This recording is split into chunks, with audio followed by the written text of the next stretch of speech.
Dwyer managed to go back-to-back on wins in the first 2 rounds, but both took place on old-school tracks, and today's race is a trip to a newer venue.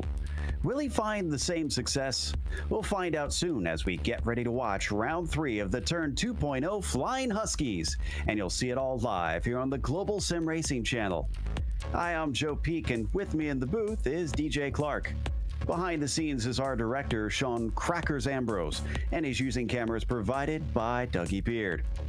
Circuit of the Americas was built with open-wheel cars in mind, but it will still be quite a challenge. Let's head to our track guide to learn more.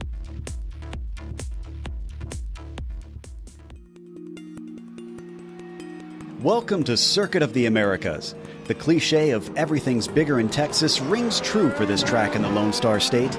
Built specifically for Formula One, the number of corners, circuit length, safety features, and general track amenities immediately set this place apart from almost every racing course in the United States. Of the 3 layouts available, the most widely used is the Grand Prix circuit, which tops out at a whopping 20 turns along nearly 3.5 miles. Many of them have been modeled after well-known sections of European tracks such as Silverstone, Hockenheim, and Istanbul. But compared to those venues, this place still has lots of unique challenges. Turn 1 in particular features the largest elevation change from the lap and culminates in a blind and sharp hairpin. The penultimate corner is just as tough, with its off-camber apex and sudden drop forcing many to escape to the paved runoff on the outside. And though it was meant to lure F1, many other series have now raced here, ranging from IndyCar to WEC, IMSA, and even V8 supercars. Track days are also common, with the SCCA running all types of amateur events to allow up-and-coming drivers to feel what it's like to battle on the same tarmac as Vettel and Hamilton have. With this track, American race fans finally get to experience a purpose-built course made in the modern day. Texas went bigger and better, and in the process, raised the bar for their peers.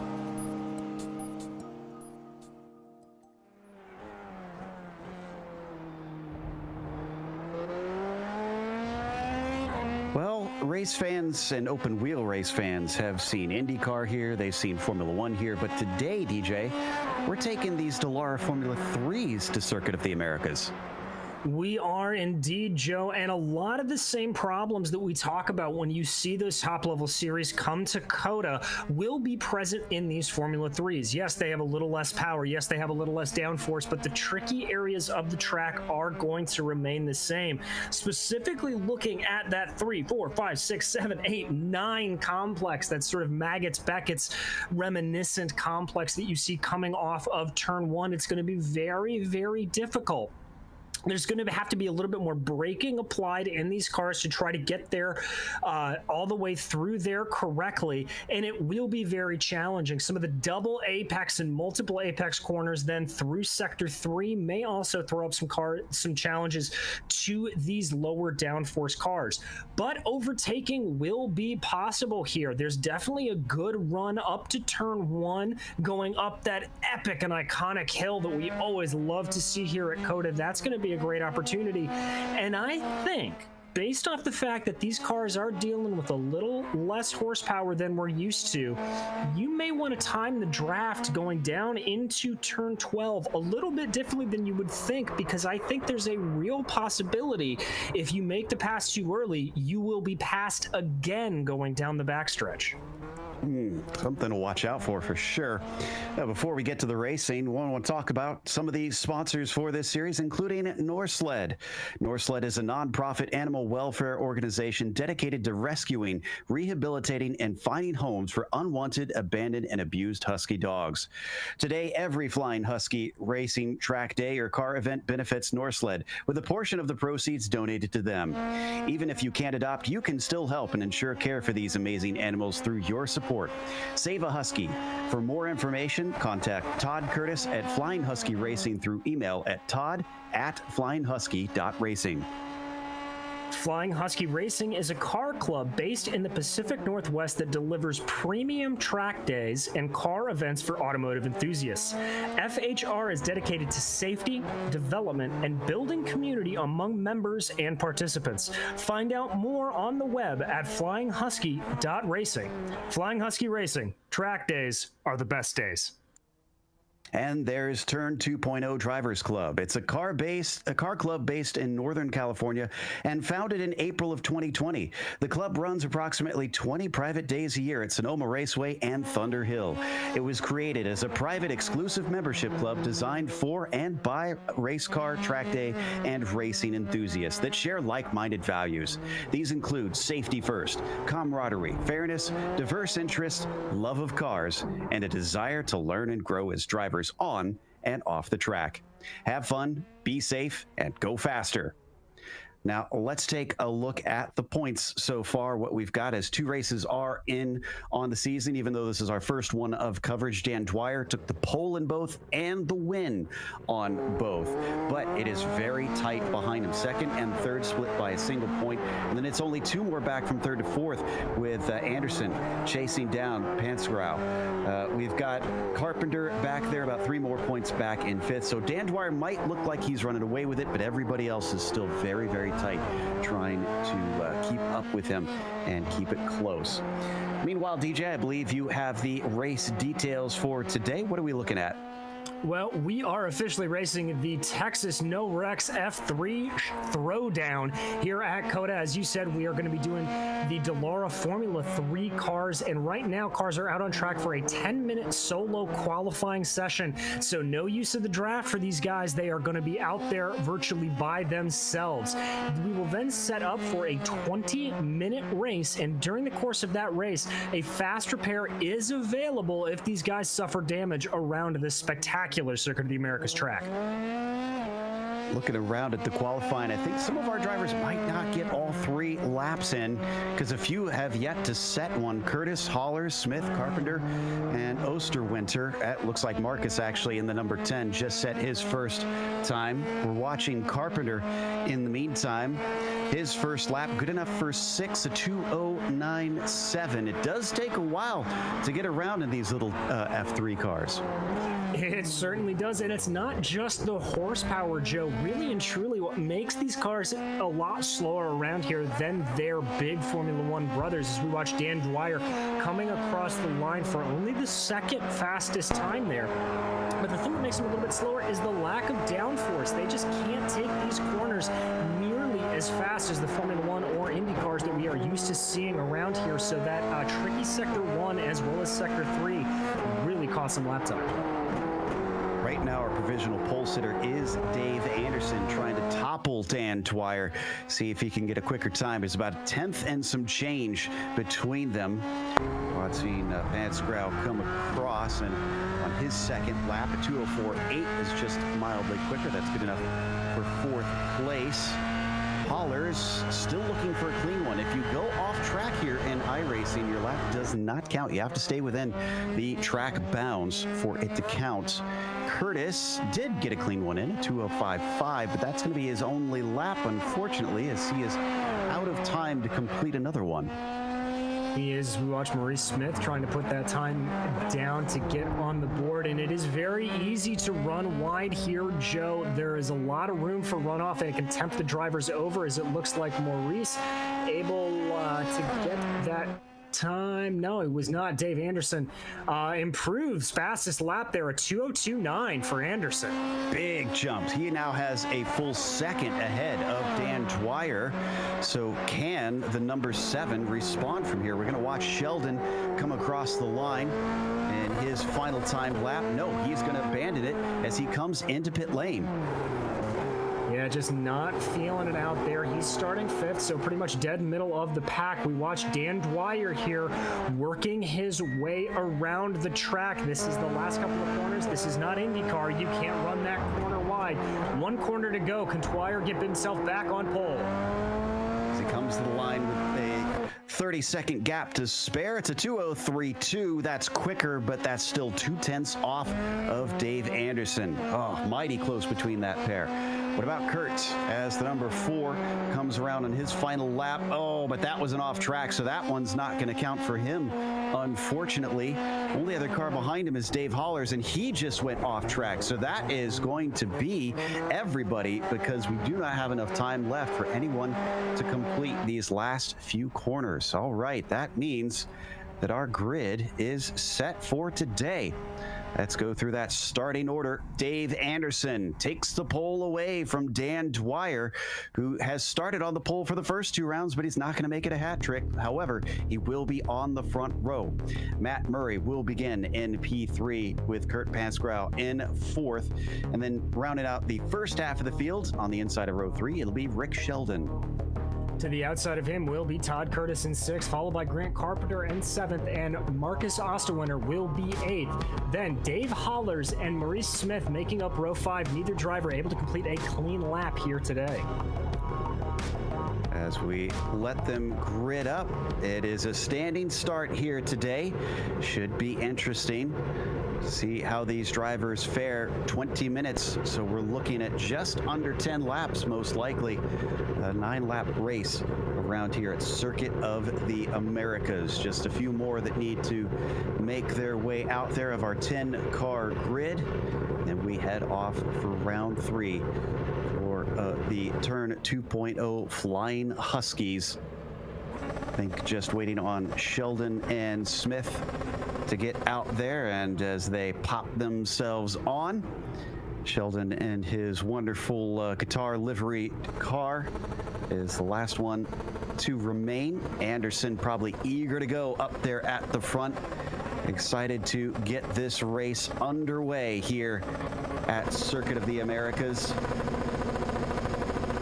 You can see it's a steep climb up the hill for these drivers. And then it is a tight turn 1. Can they get through there cleanly? As Smith finally puts his car on the grid. That means the engines will start to rev as the lights come up. Green flag is out. Off the line, Anderson with a good start, but Dwyer looks like he's struggling as up to the inside of him. Matt Murray has got his yellow machine almost up into second place, but they're 3 wide for that position. He's got to accelerate cleanly off the corner, and it looks like he's got it. He does, and that's Dwyer starting to challenge Murray behind as we go through this sweeping section. It's going to be very difficult to get a pass done through here. Whoa! Big off there in the back, running afoul of the sausage curbs. That's the number 4, as well as Maurice Smith coming together. Smith able to keep going, but unfortunately Kurt is off track and able to successfully get back going, but he is well at the back of the field. Meanwhile, the battle for second place, a good crossover for Dwyer. He's going to be able to get side by side with Murray as they come down to 11. And he's going to have the advantage, but Sheldon wants a little bit of it too. He's going to fall back in line. Everybody going for the apex there of turn 11. Now, Joe, this is what I talked about. This is where the draft is going to be mega important as we've got another spinner in the back. Looks like these tires are taking a bit to get up to temperature despite the high temperatures on the track surface here today. A number of spins here in lap. Dwyer is behind Anderson by a whole 1.5 seconds as they come down to one of the more popular places to pass, turn 12. Matt Murray might lose out on 3rd because here comes Rick Sheldon. Sheldon thinking about trying to make a move, but Murray taking a very aggressively defensive line there into that turn 12. But that battle for P3 really starting to shape up. Sheldon not really able to get by Murray, but he might have it here. Murray got a little bit of tire spin off of the line, but Sheldon held up, and that's going to allow Maurice Smith through the long multi-apex right-hander. Smith runs a little bit wide, but I think Sheldon's got a better run. He does around the outside of Matt Murray. But Murray fights back. Oh, they're going to come together and then trying to avoid both of them, but failing at it. Smith unfortunately clips it. Matt Murray is around. Looks like we've lost a front wing. I think that is Sheldon. He can come in for a spare car if he need be, but as everybody runs well behind Anderson and Dwyer, that leaves us with a battle for 3rd. Smith and Hollers. David having claimed a number of spots through that incident. And that's going to be Smith down to the inside, but he's a little bit more tentative on the brakes, but it works out in his favor as Maurice Smith locks it up, and a little bit as well from Dave Hollers. So those two making simultaneous errors there as they work their way around through this twisty section. Both of them clearly pushing hard into the first corner. They've started to pull away from those behind them as we check in once again with our leaders. A massive 11-second lead from Dwyer back to Smith. He's keeping Anderson honest. It's only 1.6 seconds between the 62 and the 7. And in these F3s, with the reduced wake that all of the aero kits make off of them, that draft zone that we always talk about, it's about 1.3, 1.5 seconds. So, and Dwyer's going to have to try to close up a little bit more here if he wants to take full effect. But there you can see he's got it down to 1.4. It'll be just in the range, just barely. But you see Anderson actually managing better speed down the straight. But he locks up. Those mistakes are the things that Dwyer is going to be looking for. Doesn't gain a whole lot of time through it, but I'm sure that caught his attention as they enter the stadium section back and forth through a series of hairpins. Let's see if he can gain any through the slower parts. Sometimes drivers can be better at certain types of corners. And indeed, Dwyer down to 1.3 now. Dwyer's really starting to pressure it as much as here as he can. And Joe, you hit the nail on the head. Yes, you look at the track map and they are a sequence of hairpins, but I can tell you when you are in the cockpit of these cars going around that final sector, they feel like anything but hairpins. They are multi-apex corners that constantly throw you on their toes. So incredibly challenging to get right. Meanwhile, we still got a battle for fourth place. Hollers has lost track of Smith and has mirrors full of Kurt, with the number 4 trying to challenge him coming down the front stretch. Not sure he's quite close enough to try and effect a pass. He's gonna look to the inside, though. That's gonna have to be a very aggressive move, and Pansgrau gets it done. Good job there. Slowed down a little bit at the apex to prevent Smith from launching a counterattack. Heads up move for Kurt Pansgrau. Move him up to P4. Hollers gained a lot of spots with the mess at the start. Consider he qualified or didn't qualify in 9th place and was as far as 3rd, but now he's slipped down to 5th here within about a lap and a half. Still 14 minutes left to go. He's still got time. We got a little bit of a fight though for 6th place. This is Murray and Carpenter. Murray, one of the guys who was involved in that action early on. Carpenter starting to close up as I think Hollers has gone off somewhere, sending him down the order. So this now is the battle for 5th place. Ooh, and very shallow end of the corner. Murray compromising himself. Can Carpenter get the better run as we ride on board with him? He knows he can pull a slipstream as they start to pick up speed down the back stretch, up and over the long crest here towards turn 12. Carpenter has to look to the outside as Murray plays defense. He's still once again incredibly shallow into the corner, gives a lot of space, and way too timid into there as Carpenter's going to close there. Yeah, he's really going to want to be more aggressive on that carry, a little bit more speed through the apex and out of the corner to make that work. It's a tough line to take it there down on the inside, but it is doable if you get it right. But I think that means that Grant Carpenter able to move on by, and Murray's going to want to try to get after him now. Back up to the front. I think Dwyer's making a race out of this. He's got it down to 1.1 seconds behind Anderson. Remember, Dwyer is our only driver to have taken wins so far this season, and now 0.9 seconds. He is absolutely within the slipstream. Can he hold on to this long enough to try and reel him in down the backstretch? Well, and this is the part where it is really tricky. You know, Joe, we talk about the effect of the draft down that backstretch, but what we haven't talked about is the effect of the dirty air coming through these twisting corners. These cars are designed to take all of the air on the wings and push the car down into the track in clean air.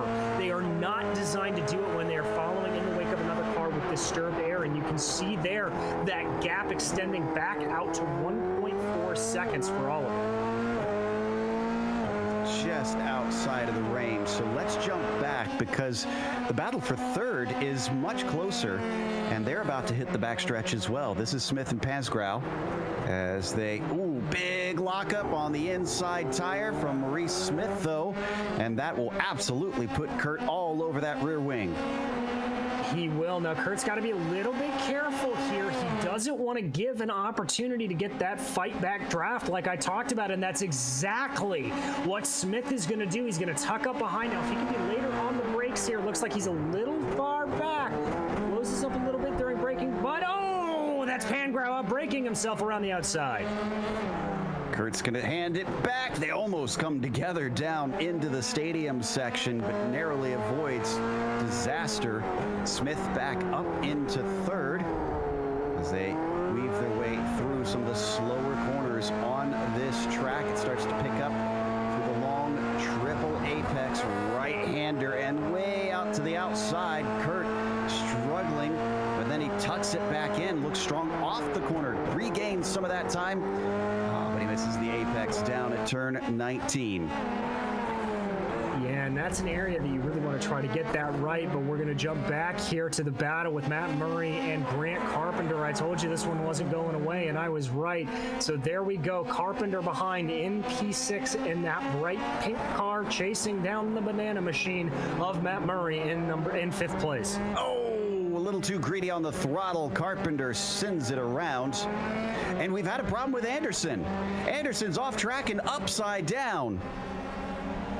Let's get a replay here. I think the 62 must have clipped one of the apex curbs, maybe?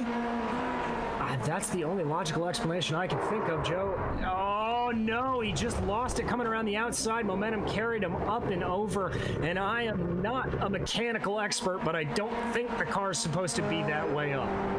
No, and looks like he just caught the barrier like slightly wrong. I don't think I've ever seen this with one of these F3 cars because they're not exactly thin wheelbase cars, so for it to just tip over like that is highly unusual. It very much is, and an absolute heartbreak there for Dave Anderson. Anderson had a really, really good run. He was able to hold Dan Dwyer at bay, but now Dwyer in sole command of this race, a whopping 18 and a half seconds in the lead over P2 of Maurice Smith. Dizzying heights that a Haas machine has not really seen in a while, as the 7 has got just the biggest gap that he could ask for. All he has to do is take it home clean from here, because we're already halfway through the race. We do still have a few battles that are brewing, though, thankfully. The one between second and third that was for third place before, now up for P2, is between the 69 and the 4. Yeah, and this is Pansgrove coming up behind Maurice Smith. They are just ebbing and flowing over different points of this track, trying to find the advantage. And if I'm sitting in Kurt Pansgrove, as he goes wide through turn 20, I was just going to talk about how he wants to minimize mistakes and just keep pressure on Maurice Smith, but that's the last thing that Pansgrove wants to do here. I'm starting to notice a trend between the two as well. We've seen Maurice lock up a bunch in many of these corners, and Pansgrove seems to do the opposite. He seems to just send it a little too hot into the turn and goes past off into the runoff. Now, obviously, he's allowed to, as that runoff is a viable way to save the car here with it all being paved, but it's certainly not looking like the fast way as he's still stuck behind the 69. No, and you remember from real life the absolute controversy that did erupt from the turn 19 incidents, let us say, when IndyCar ran here, of people talking about the track limits there. And you can see why it is so easy to run these cars off wide. This isn't a track like, say, Belgium or Monza, where if you run off wide, you are in the grass and out of room. Here, there is lots of asphalt runoff, so if you make those mistakes, your day is not done, and you've got a chance to fight back. Fight back is exactly what Kurt's been trying to do. He's going to pull the slipstream. That'll reel him in, but it looks like he was a bit too far back at the start of the backstretch. Down into the hairpin of 12. He gains more time, down to 0.4 of a second. Once again, slightly off the apex, but keeping him honest, keeping right on the gearbox of Smith. Yeah, he's right up behind him. Smith locks up a little bit there, going into, I believe that's turn 15 as they set up now for the multi-apex right-hander. And there you see, Joe, that's that dirty air like I talked about, really coming back to bite Pansgrow. But Kurt certainly likes to enter that one very wide, and then he cuts back in. An interesting line from him for sure. As one of the things I would like to note, Dave Anderson did return. He got his spare car out, but unfortunately he is now down in 10th place. Amazingly, still on the lead lap. Yeah, and there you can see him running around.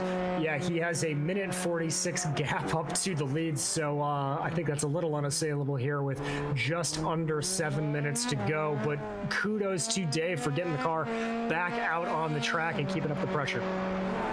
Hollers isn't giving up on things either. Osterwinter in front of him in the number 10 looks to be under threat. The 679 sizing him up along the front stretch here as they come up towards turn 1.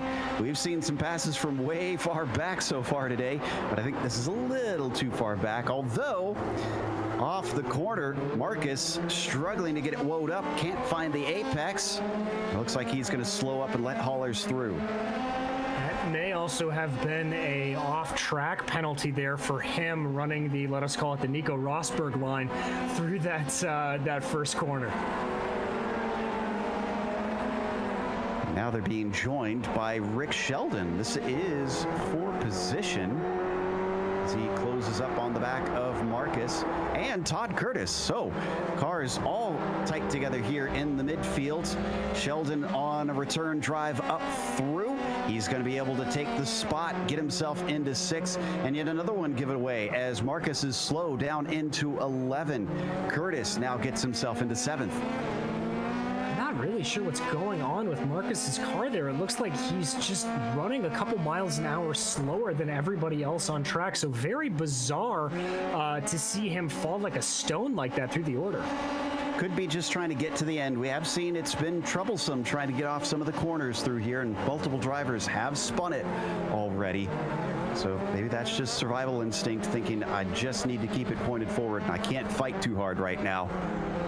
As they work their way through the stadium section, it is giving us a nice little fight here between Hollers, Sheldon, and Curtis. From what I've seen of Rick, I think he is quick enough to try and get up into the top 5. Not if he does that. And there you go, right there, what I was just talking about. The 63 spins him up and hands away a spot. Looks like he just got on the power a little bit too early and a little bit too aggressively. We jump back to a replay there. You can see it. Yeah, he was just trying to put too much power into the car while he had the steering on full lock there. That is always, always, always going to end poorly in an open wheeler. Let's jump back to second place now because Smith has a mirror full of the orange number 4. They come up over the crest of 9 and then back downhill through 10. Into the braking for 11. He feels like he needs to go defensive. Maurice Smith is trying to make sure that he can hold on to this spot, but once again, he's too deep into the corner, and look at this. We got a drag race down to turn 12. Well, and this portion of the track almost is like a drag strip with a little bit of a hill in it there, as you can see. Absolutely incredible. They are going to be side by side. Looks like advantage is going to be to Pansgrow here. Smith tucking up behind in the draft. I think Pansgrow's got a little bit too much speed for him to do anything, but now he has just under 4 minutes to try to make a move back, but that's Smith locking up ever so slightly. The doctor finds himself going wide and giving up time. Oh, and I think we've had an incident for the number 10. Looks like Osterwinter has lost it in the S's. So we'll see him here coming through. Lots of speed through there. That's a hair too much. And the rear end just a little bit unhappy with that. So he spun it good to keep it out of the wall. But I also believe that Maurice Smith has had a spin in trying to trail down Kurt Pansgrow, as he is now about 12 seconds back of our P2 driver. Another one in the stadium section, and very similar situation. Looks like the tires starting to give way on some of the drivers drivers. It is pretty hot on the track surface, so understandable if they're wearing them out even this quickly. 102 Fahrenheit seems very apropos for a Texas afternoon. It certainly does, and these Formula 3 cars, the tire model that iRacing has for them, they normally like to last about 25 minutes maximum if you are driving normally. If you're in full tire conservation mode, you can make them last a little bit longer. But there we see Dan Dwyer lapping, I believe, Dave Anderson there as he makes his way on the backstretch. Dwyer lapping his first car, and ironically, it was the driver that he was trying to catch and beat not too long ago. Also worth noting that Osterwinter, with his spin, that allowed Carpenter, who we saw sneak by, up into 8th position. Let's go back to that battle for 5th place. Hollers, Curtis, and Sheldon all still tight together. Yeah, these guys are very much keeping it close. We've seen little bits of mistake bobbles from a few of these guys now and again, but doing a great job. Ooh! Hollers climbs the apex curb, discovers that you really don't want to hit those things. In the midst of it, I think Curtis, unfortunately, an innocent victim. Very much so. So here you see it runs a little bit wide and just takes it over the curb. Curtis nowhere to go, clips into the back of Hollers there.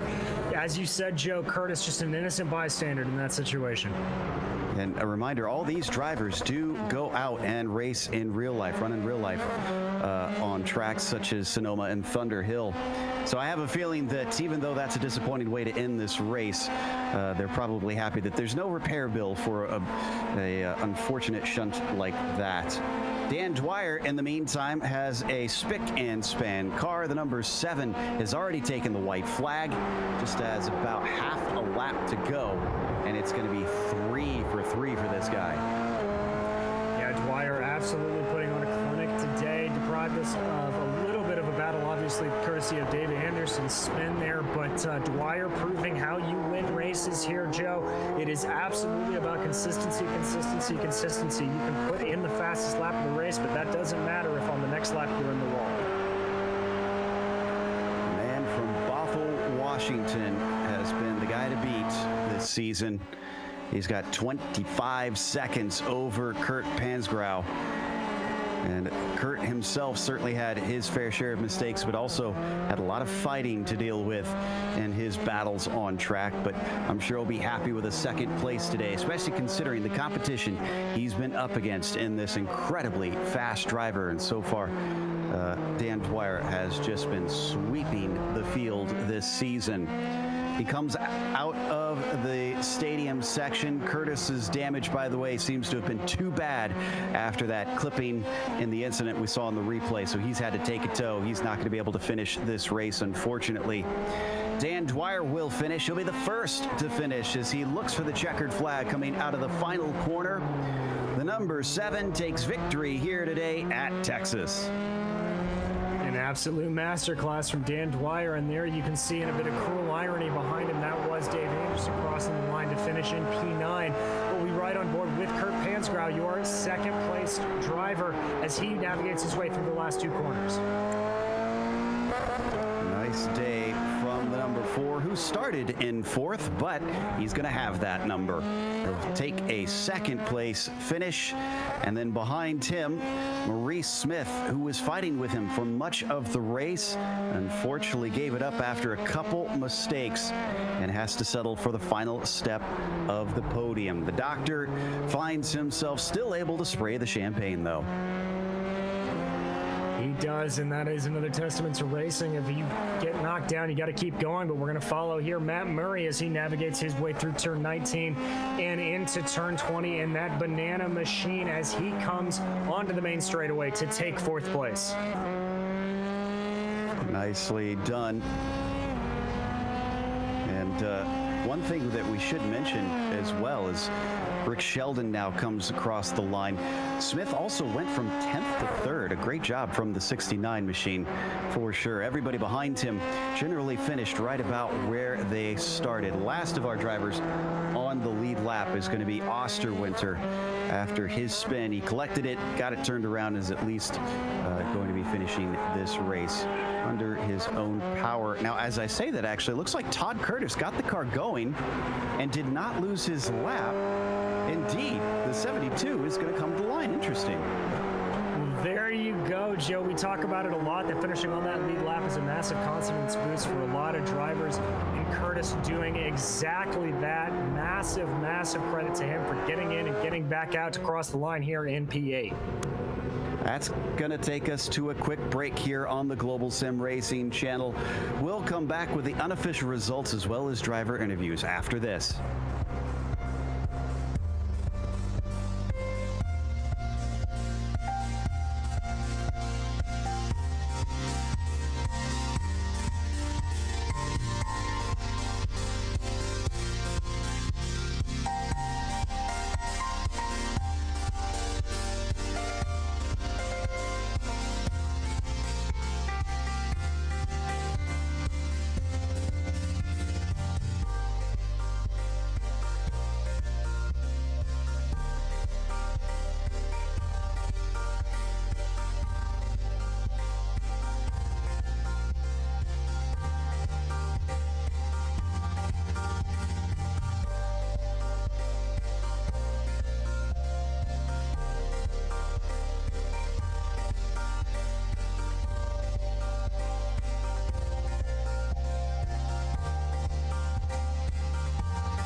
Welcome back to Circuit of the Americas Round 3 in the T2.0 Flying Huskies series, as Dan Dwyer taking his 3rd win out of 3 races.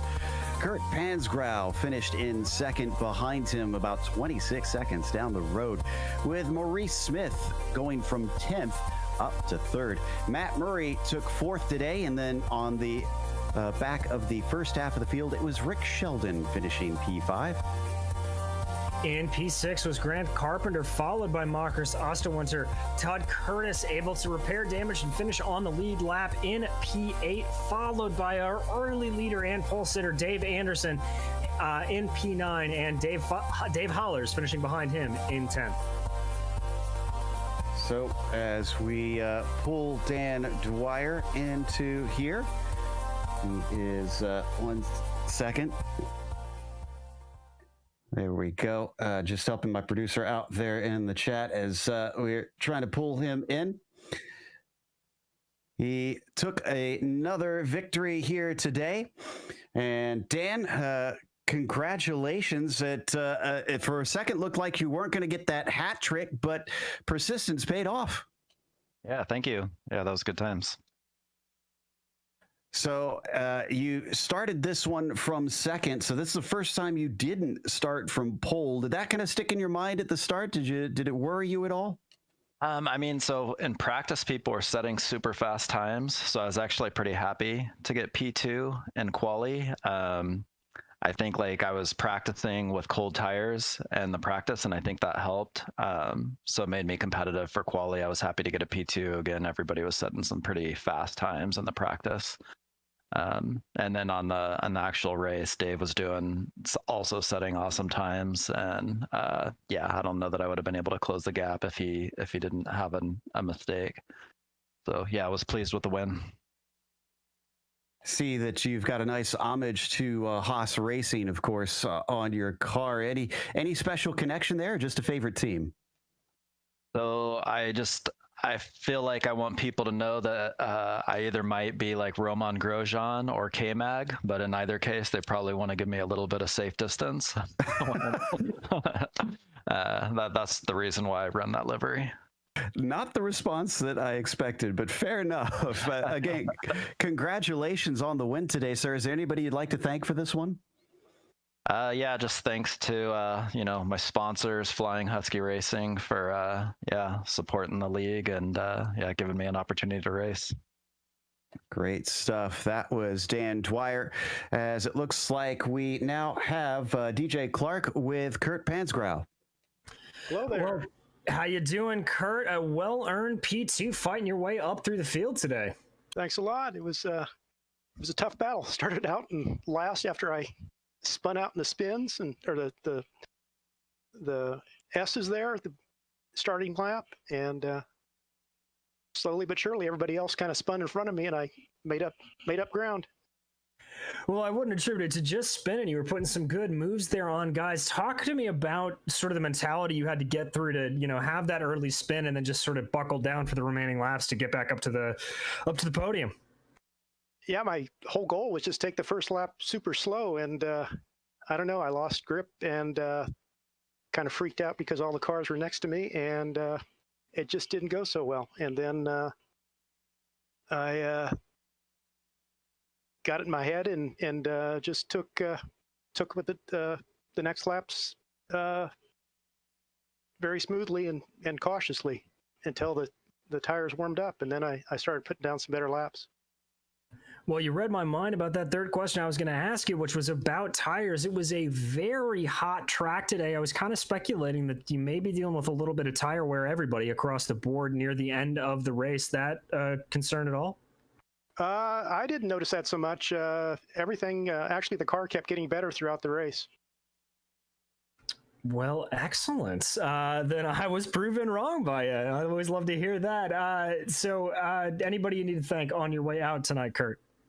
I don't know. Thank the Turn 2 guys for inviting me to do this. It's been a lot of fun. Thank you so much, Kurt. That was our second place finisher, Kurt Pansgrow. And now Joe is caught up with Maurice Smith. Absolutely. Third place finisher, but failed to qualify and started from the very back. Was that an intentional thing to give herself a challenge, or just couldn't quite get it clean around there? No, I had too many track limits. It's easy to do here with all the paved runoff around here. Do you have much experience on COTA before this, or is this your first time on iRacing running this track? I spent a little time this morning on it. Glad at least you got a little bit of work in on there. Well, knowing that you had to go through a lot of cars to climb up to third, if you had managed to get a clean qualifying, and do you think you could have challenged for second and maybe even Dan for the lead? Oh, sure. Absolutely. We were about the same pace in the practice, so I think it would have been good. I think I had a little damage going through some of the traffic. And I didn't have a proper car after that, so it was really hard to keep it on track. Now, I understand that you have a little bit of a green thumb. Tell us a little bit about this this Porsche that's growing flowers out of it on your property, I hear.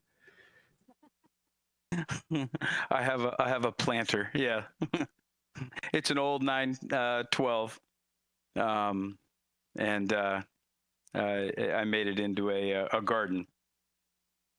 That is perhaps the most expensive garden I've ever heard of, but but it was a lot cheaper than restoring it. I can totally feel you on that one.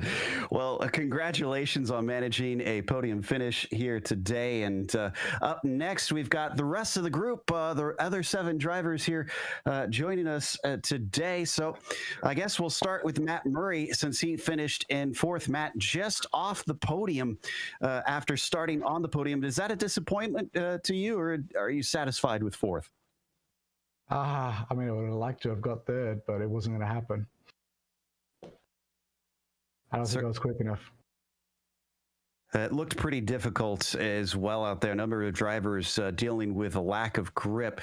Could you feel the hot temperatures on the track? It seems many drivers fell afoul of just spinning out, unfortunately. I mean, I think the biggest thing I felt was lack of aero after the incident on lap 1. I was losing 2 to 3 seconds a lap thereafter. Hey, DJ Clark here. So talking about that lack of aero, I mean, were you feeling any effects of getting a bit of better draft? We've seen a couple of times in these F3s, you knock a little bit of a wing off that they kind of make it a little bit more pointier and goes faster down the straightaway. Any of that affect to you? No, I couldn't get close enough to anyone to get a draft. There was a moment where Grant and I had a little bit of a back and forth, but yeah, after that, I couldn't get close enough to anyone to actually get any draft.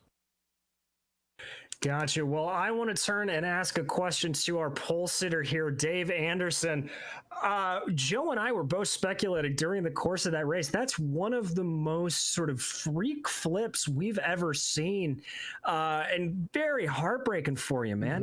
Talk us through that. Yeah, it's funny. I just went back and looked at that. I flipped it like 5 miles an hour. So yeah, I spun in the right turn. I was feeling pretty confident on the grip, as I said. Well, Dan and I were dicing it up. I said, "Hey, this is feeling pretty sticky through here."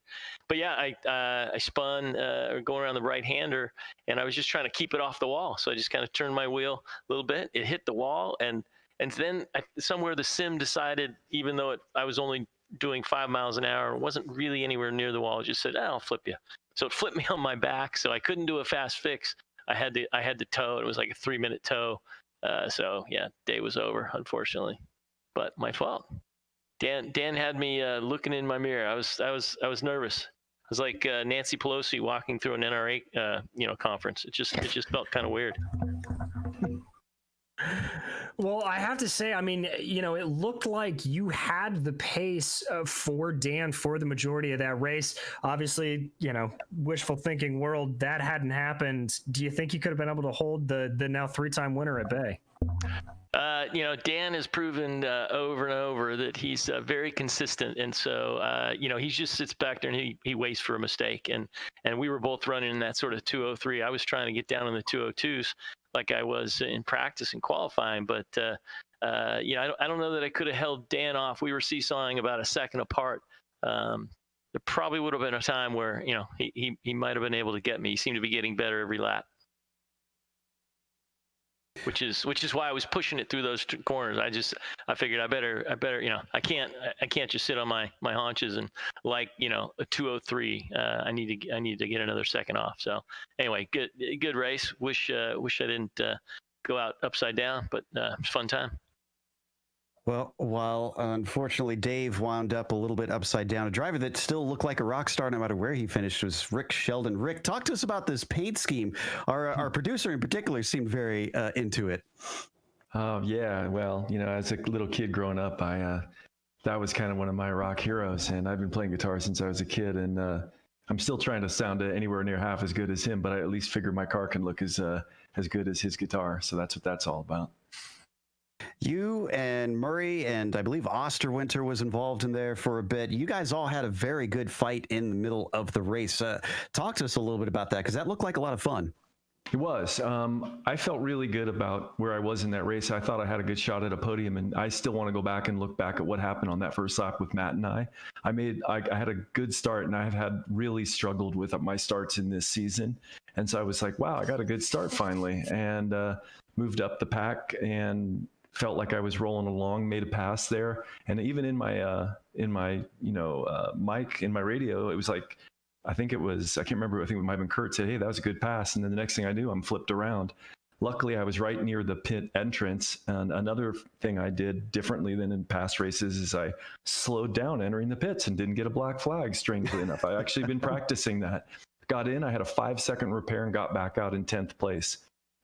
So I just started clicking off laps, and before you knew it, I just said, just hang in there and don't make any mistakes. And had a good battle with Todd, a couple of the other guys, and I'm really pleased where I ended up considering. Just goes to show you can never give up. Same thing, I guess you could say, with Todd Curtis, because Todd, we saw that you had an incident late, and we thought that was your race over, and yet you still came home on the last lap, or on the same lap as the leader. But I have to imagine probably happy that an accident like that happened here in the sim and not in the real world. Yeah, it hurts a lot less when it happens here, that's for sure. But it's a real privilege to be out there with those guys, and just to get the chance to try to improve on lap times. I managed to actually put down a reasonable low 2:03 at one point, so I don't feel too bad about that. It's just a matter of putting them down in the right order at the right time. I guess that matters. So it was a fun race overall. It was really great seeing what some of these guys are about. I think we have a couple ringers in the mix who really know how to wheel a car, so that's always fun. And those cars look good out there. So, that's what we're here to have a good time, to get better at what we're doing, to develop as drivers, and to hang together. So between the Turn 2.0 folks down in Northern California and our flying Husky crew up here in Pacific Northwest, we're just getting this thing on. We're getting it off the ground, and you ain't seen nothing yet. So I'm excited about what's still to come. That sounds great, and we certainly enjoyed getting to watch today's event. One real quick one as well. I kind of want to talk to Osterwinter as we watched Marcus also compete. Marcus, it seemed like there's a couple times where you were handing positions over. Was that a case of kind of just trying to keep the car together and get to the finish? Yeah, I would say that's accurate. I'm definitely the slowest out there, so I didn't want to take anybody else out. That was my plan for today. It's actually very sportsmanlike of you. I know that's one of the things that this league and Turn 2, of course, finds very important in your racing. Let's also talk to Dave Hollers, unfortunately the driver that came home last, but for a brief while from 9th up to the podium. That's another case, Dave, where I suspect just keeping out of trouble certainly helped you.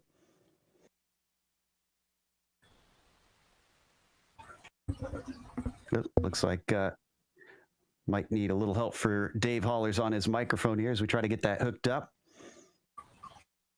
While he's trying to sort that out, guys, this has been a lot of fun to get to talk to you and watch this racing out there. Coming next week when we head over to Road America, that's going to be a very different type of track. Has anybody consider that one a strong point for them? I think we have a couple people who've been out there.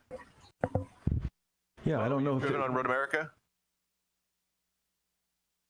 I've been there a couple times. What'd you drive there? I drove Porsche GT car. That's Maurice. And maybe some Skippy cars. I have to say that I'm jealous, Maurice, because that sounds like a lot of fun around there. I've taken the Skippy here in the sim onto that track, and it's certainly a blast. So everybody watch out for Maurice, I guess, next round. And anybody with special thank yous before we let you go? This is Rick here. I'd like to just say really pleased to see this launching, the Turn 2 and the Husky group. We are really fast friends. Some of the guys haven't met each North and the South. But Todd and I were being former members. We can't tell you how happy we are to see a large field and to see it growing. Very excited. This has just been a dream for us to have a good time. We got some special guests coming on that are really going to bring some color as well into our driving. And we look forward to more good racing.